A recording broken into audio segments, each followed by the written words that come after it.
സ്വപത്നീ പരസംസർഗോ കസ്യാപീഹ ന രോചതേ വർജയേദ്വ്യഭിചാരം തത് ഇഹാമുത്ര ശുഭാഗ്രഹീ.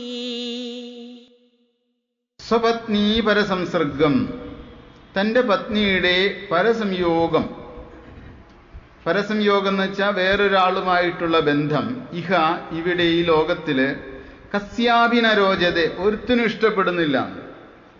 തത്, അതുകൊണ്ട് ഇഹ അമുത്ര, ഈ ലോകത്തിലും പരലോകത്തിലും ശുഭാഗ്രഹി, ശുഭത്തെ ആഗ്രഹിക്കുന്നവൻ വ്യഭിചാരത്തെ വർജിക്കണം.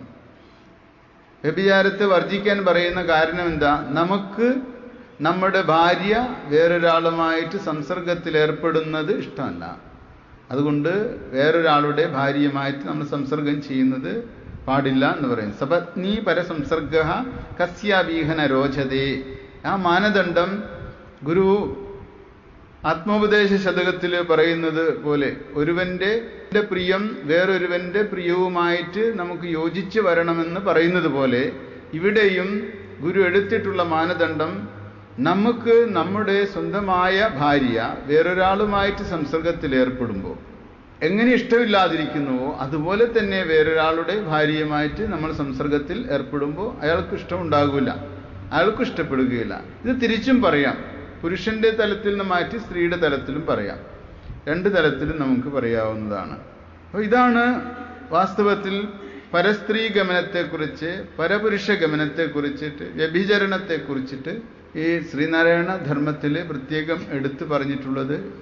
ഈ ഭാഗം പതഞ്ജലി മഹർഷി ബ്രഹ്മചര്യം എന്ന ഒരു വിഷയമായിട്ടാണ് എടുത്തിട്ടുള്ളത്. ബ്രഹ്മചര്യം എന്ന് പറഞ്ഞാൽ യഥാർത്ഥത്തിൽ ധർമ്മത്തിലൂടെയുള്ള ചരണം തന്നെയാണ് ബ്രഹ്മചര്യം. ബ്രഹ്മത്തിലേക്കുള്ള യാത്ര എന്നാണ് ബ്രഹ്മചര്യം എന്ന വാക്കിൻ്റെ അർത്ഥം. അത് ധർമ്മത്തിലൂടെ മാത്രമേ ബ്രഹ്മത്തെ പ്രാപിക്കാൻ കഴിയുള്ളൂ. ധർമ്മബോധമുള്ള വ്യക്തികൾക്ക് ധർമ്മചരണത്തിലൂടെ അവ്യഭിചാരം ശീലിക്കാൻ കഴിയും എന്ന് വാസ്തവത്തിൽ പതഞ്ജലി മഹർഷിയും പറയുന്നുണ്ട്. ഗുരു കുറച്ചുകൂടി തുറന്ന് സംസാരിക്കുന്നു അത്തരം കാര്യങ്ങളെല്ലാം. ഒരു തരത്തിലും മറച്ചു വയ്ക്കാതെ സാമാന്യ മനുഷ്യന് കുറച്ചുകൂടി ക്ലിയർ ആകുന്ന രീതിയിലാണ് എല്ലാം പറയുന്നത് ധർമ്മത്തെക്കുറിച്ചുള്ളത്. ഇനി അടുത്തത് നമുക്ക് മദ്യനിഷേധം.